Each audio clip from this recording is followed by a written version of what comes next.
یہی کیا ہے، ایک امام نہیں، تین امام، جن میں پہلے امام بھی ہیں، امام محمد تقی علیہ السلام بھی ہیں، امام حسن عسکری علیہ السلام بھی ہیں۔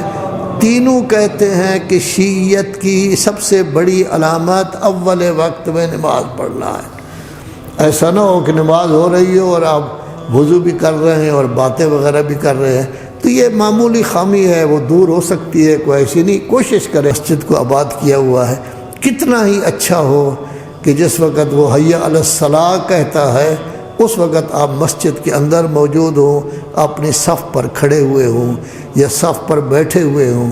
حی علی الفلاح ہو تب بھی آپ کہیں میں تو موجود ہوں، حی علی خیر العمل ہو تب بھی آپ کہیں میں تو موجود ہوں۔ وہ جب کہتے ہیں اللہ سب سے بڑا ہے، میں تو ہر چیز کو چھوڑ کر آ گیا ہوں، مسجد میں موجود ہوں۔ لا الہ الا اللہ، میں تو کسی کو بھی نہیں مانتا، میں تو مسجد میں موجود ہوں۔ بہرحال یہ کمی آپ لوگوں میں یقیناً پائی جاتی ہے کہ جس وقت اذان ہو جاتی ہے زیادہ سے زیادہ 2 صفیں ہوتی ہیں، لیکن فوراً 1 منٹ میں آپ سب آ جاتے ہیں۔ لیکن اگر یہی کام آپ پہلے کر لیں اور حی علی الصلاۃ کے وقت آ جائیں تو عزت آپ کی اور بڑھ جائے گی، تعریف کی جائے گی کہ فلاں طالب علم اول وقت میں نماز پڑھتا ہے۔